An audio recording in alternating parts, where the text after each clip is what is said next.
The girl stood at the edge of town with nothing but a wool blanket, a small sack of cornmeal, and the clothes on her back. She was 11 years old, small for her age, with dark braided hair and eyes that had seen things no child should see. Behind her, the people of Brierwood, Wyoming, watched from their doorways and windows, their faces hard with the particular cruelty that fear wears when it pretends to be righteousness. No one waved, no one called out a kindness. The Reverend, Josiah Whitmore, had pronounced her a liar and a disturber of the peace, and the town had agreed that she must go. Her crime was simple. She had told them the truth. The winter is coming early, she had said, standing in the general store 3 days prior, her voice carrying the strange certainty that had always unnerved the adults around her. It will be the worst winter anyone has ever seen. The snow will bury the houses, the cold will kill the cattle. You must prepare now or many will die. The storekeeper had laughed. The women had whispered, and Reverend Whitmore,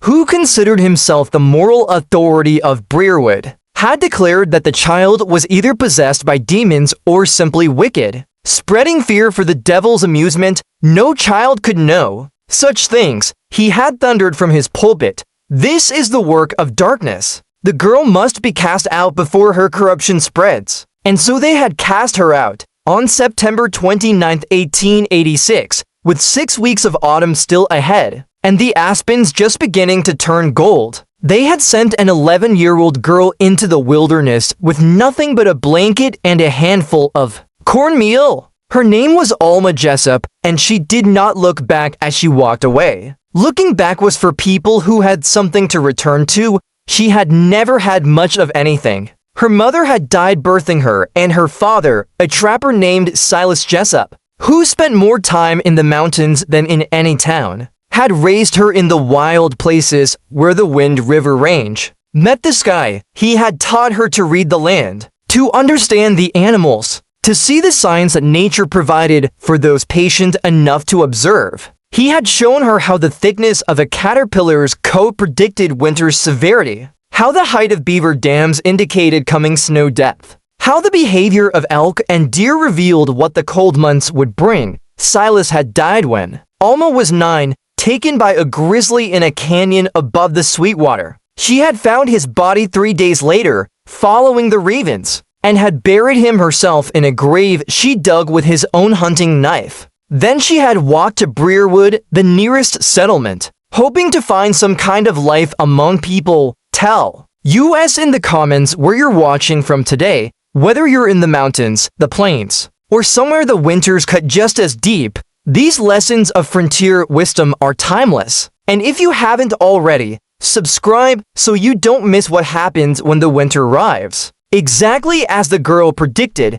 Brierwood had not known what to make of her. A wild child who appeared from the mountains, who spoke of her dead father, without tears, who knew things about weather and animals that no child should know. She was unsettling in ways the townspeople could not articulate. They had taken her in reluctantly, passing her from household to household. No family willing to keep her for long. She worked for her keep, scrubbing floors, mending clothes, tending livestock, but she never fit, never softened, never became the grateful orphan they expected her to be. What she became instead was a prophet they refused to hear. She had warned them about the flash flood in the spring of '85, and they had ignored her. And 3 horses had drowned in Willow Creek. She had told them about the early frost that August, and they had dismissed her, and the Harrian family had lost their entire vegetable garden. Each time she spoke, they found reasons not to listen. She was strange, she was fanciful. She was a child who could not possibly understand the things she claimed to understand. When she warned them about the winter of 1886,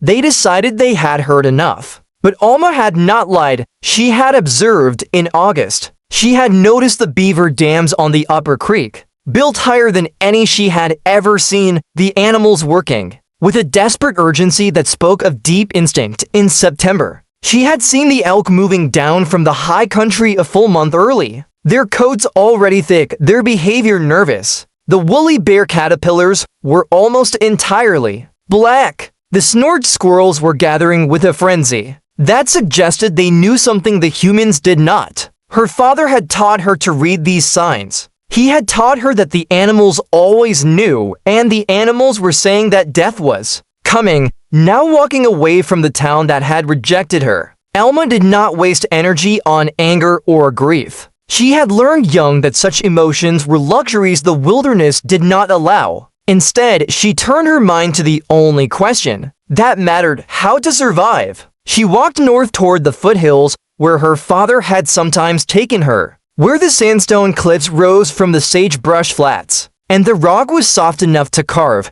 but hard enough to last. She walked for 2 days, eating her cornmeal sparingly, sleeping under her blanket in the shelter of fallen logs, until she found what she was looking for. The cliff face rose 40 feet above a small valley where a spring emerged from the rocks. The stone was red gold sandstone layered and fractured with a natural overhang that provided shelter from rain and snow. More importantly, there was a crack in the rock, a natural fissure that ran back into the cliff, wide enough for a small body to squeeze through, leading to a cavity within the stone that was perhaps 10 feet deep and 8 feet wide. It was not a home, not yet, but it could become one. Alma began to carve. If you're enjoying this story, hit that hype button right now. It's free, takes a second, and helps this video reach more people who need to see it. Now, back to the story. She had her father's knife, the same blade that had dug his grave, and she had the knowledge he had given her.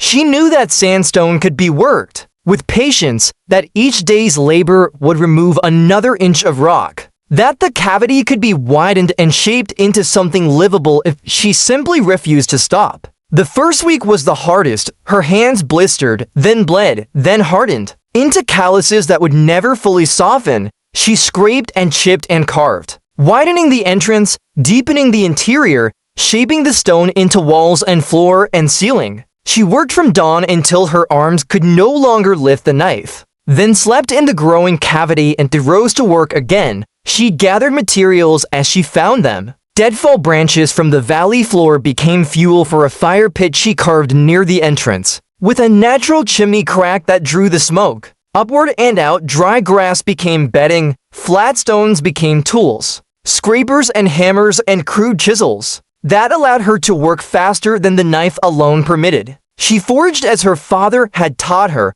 pine nuts from the nearby trees, rose hips from the wild bushes along the creek, roots that could be roasted in the coals. She set snares for rabbits using techniques Silas had shown her. When she was barely old enough to walk, the rabbits provided meat and fur that she scraped and cured and saved, knowing that winter would demand warmth she did not yet possess. By October, the cavity had become a room 12 feet deep, 10 feet wide, 7 feet tall at the peak. The walls were smooth where she had carved them, the floor level and clean. The fire pit worked perfectly, warming the space with remarkable efficiency as the stone absorbed and radiated heat. A small storage alcove held her growing supplies: dried rabbit meat, forage nuts and roots, bundles of firewood, stacked tight against the back wall. By November, she had expanded further. A second chamber, smaller, served as a stable for the wild mustang she had captured and gentled.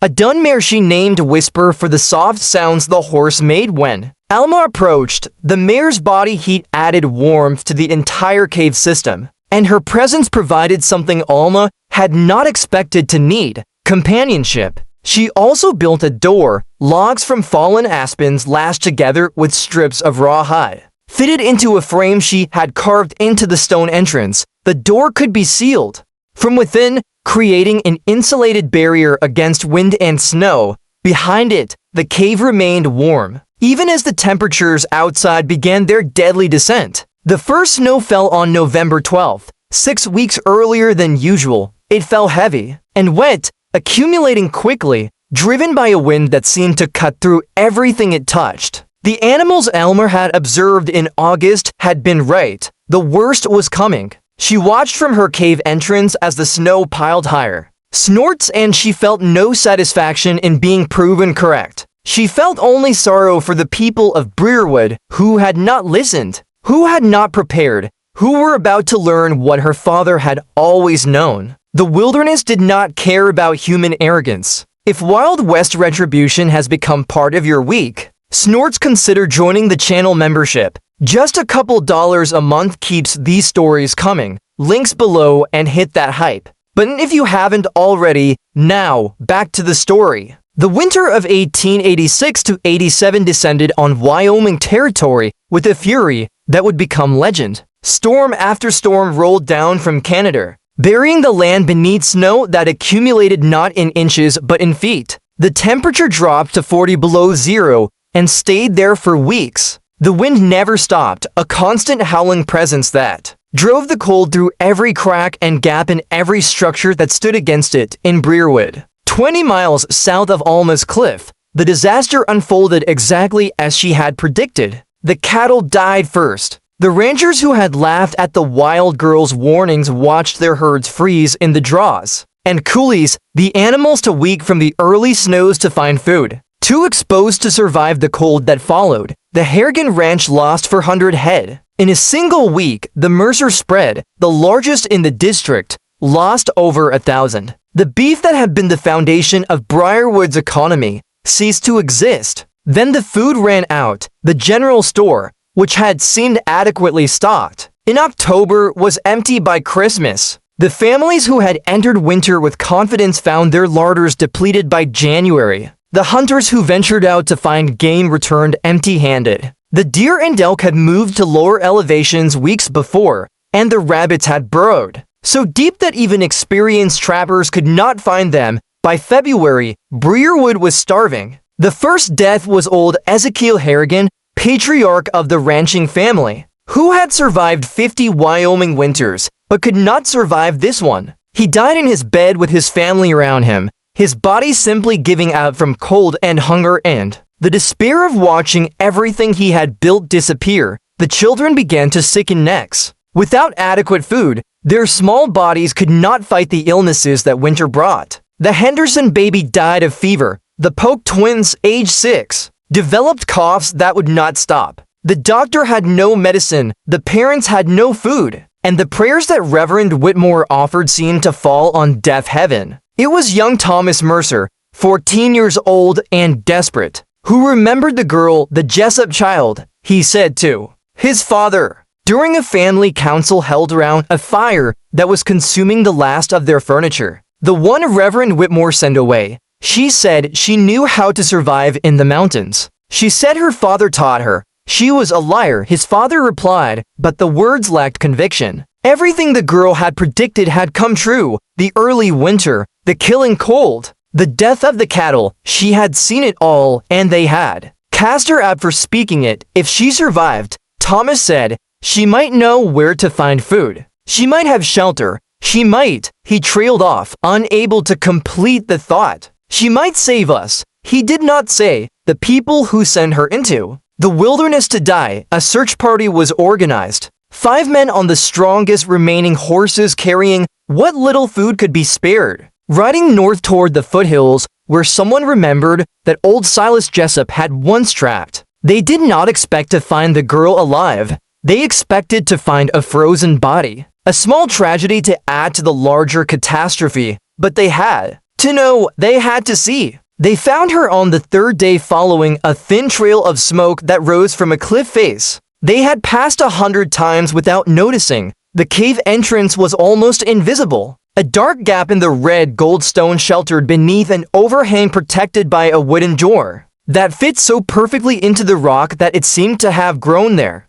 The smoke emerged from a crack above, rising in a thin, straight line that spoke of a fire burning efficiently within. Thomas Mercer approached the door and knocked. It opened to reveal a girl who should have been dead. She was thin but not starving, her face wind-burned but healthy, her dark eyes holding the same unsettling certainty that had always made the adults of Brierwood uncomfortable. She wore a coat of rabbit fur stitched together with rawhide, and her hands were calloused with the particular roughness of someone who had worked stone. Behind her, the men could see a cavern of impossible comfort, carved walls, a fire burning in a stone pit, stacks of firewood, bundles of dried meat, a horse nickering softly in an adjoining chamber. She had built a home inside the mountain. She had survived what should have killed her. You came, Alma said. It was not a question. Thomas found his voice. We came, he stopped, unable to find words for what they had done. What they needed, what they were asking. The town is starving. Alma said. She did not make them beg.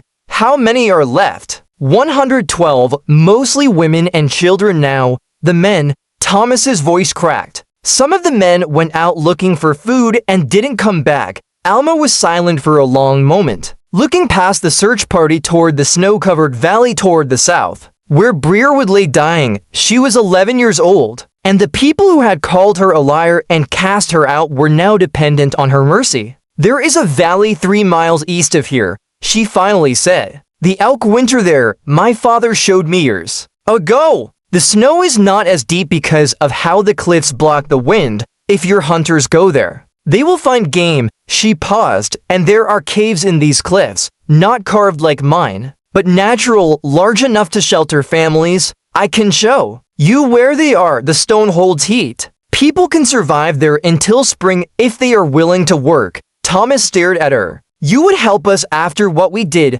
Alma's expression did not change. My father taught me that the wilderness does not care about grudges. It only cares about who is prepared and who is not. She stepped back from the door. Come inside. Warm yourselves. Then we have work to do. The evacuation of Brierwood began 3 days later. Alma led them herself, riding Whisper at the head of a column of desperate refugees. Women carrying infants, children stumbling through snow drifts, men hauling whatever supplies they had managed to save. She guided them through the passes. Her father had shown her along trails that were invisible to anyone who did not know the land, to the network of caves and sheltered valleys where survival was possible. She organized them with an authority that no one questioned. Families were assigned to caves based on their size and the number of children they had. Hunting parties were formed and directed to the Elk Valley where they found game exactly as she had promised. Foraging teams learned to dig for the roots and nuts that she showed them.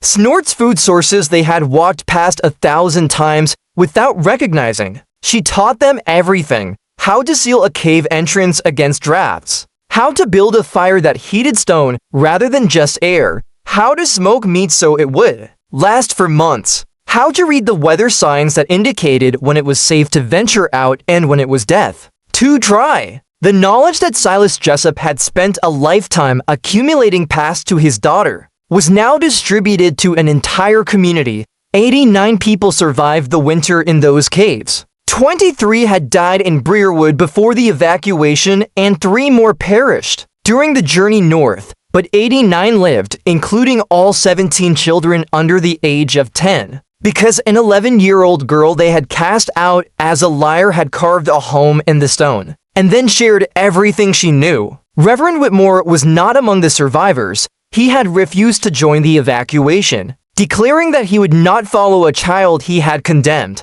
that God would provide for the righteous where the devil's servant could not. They found his body in April, frozen in the church where he had preached against the girl who had tried to save him. The gathering came in May when the snow had finally retreated and the survivors had returned to what remained of Brierwood. They assembled in the open air. The church was too full of memories to reckon with what had happened. Thomas Mercer, who had led the search party that found Alma, spoke first. He was 15 now, aged beyond his years by a winter that had taken his father and 2 of his uncles. We sent a child into the wilderness to die, he said, his voice steady, despite the tears on his face. We Snorts called her a liar when she told us the truth. We cast her out because she made us uncomfortable, because she knew things we didn't understand, because it was easier to blame her than to listen. He turned to Alma, who stood apart from the group, Whisper's reins in her hand,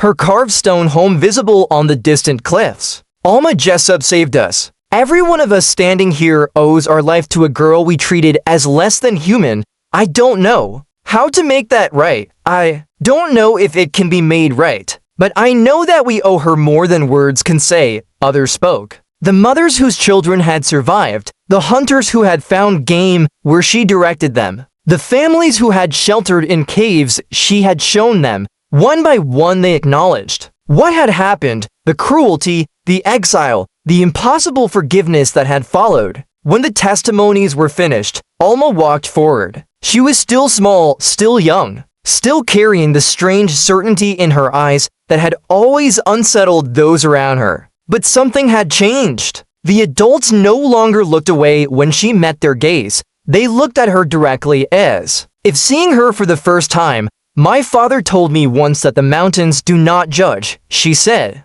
They do not care if you are rich or poor, good or wicked, young or old. They only care if you are prepared. He said that people are different, that people judge and hate and fear what they do not understand, but he also said that people can learn, that they can change. She looked around at the faces of those who had survived. I do not forgive what you did. Forgiveness is not something I know how to give. But I am glad you lived. I am glad the children lived. And if you want to learn what I know, how to read the land, how to prepare for what is coming, how to survive when the world turns cold, I will teach you. She paused. My father said the mountains have no mercy, but we do not have to be like the mountains. We can choose to be different. Thank you for watching this story about Alma Jessup and the cliff home of Wyoming. When we silence those who warn us, we often find ourselves dependent on their mercy. If this story reminded you that wisdom can come from the most unexpected sources,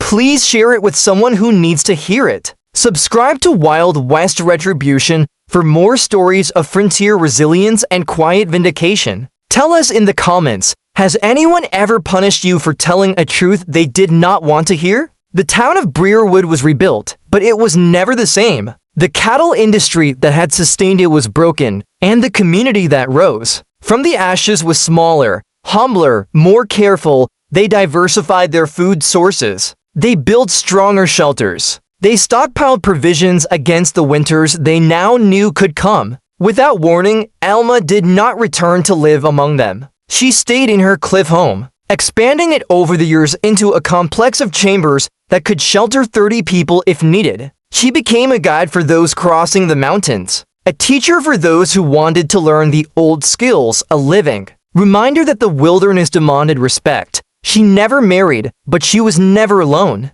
Children from Brierwood came to learn from her, first a few, then dozens over the years. Young people who wanted to understand what she understood, who were willing to spend weeks in the mountains absorbing the knowledge that Silas Jessup had passed to his daughter. They called themselves Alma's students, and they spread across the territory, carrying her teachings wherever they went. The phrase listening to the animals entered the vocabulary of the Wyoming Ranges. It meant paying attention to the signs that nature provided, trusting the warnings that came from sources others might dismiss. It was spoken with quiet respect, as if the speaker remembered what had happened to those who failed to listen. Alma Jessup lived in her cliff home for 63 years, passing in the winter of 1949 at the age of 74. She had outlived everyone who had cast her out, everyone who had called her a liar, everyone who had learned too late that an 11-year-old girl had known more about survival than all of them combined. She was buried beside her father in the grave she had dug with his knife when she was 9 years old. The knife itself was passed to her most dedicated student, who passed it to theirs. A chain of knowledge that continues to this day. The cliff home still exists, protected now as a historical site, maintained by descendants of the students she taught. Visitors come to see the carved chambers, the fire pit, the stable where Whisper once stood. They come to understand how a child survived what should have killed her, and then chose to save the people who had tried to let her die. Above the entrance, carved in letters that Alma added sometime in the years after the Great Winter, is an inscription that visitors often photograph. The mountains told me, I told you, now we both know. Her father Silas, who had taught her to listen when no one else would have recognized the truth in every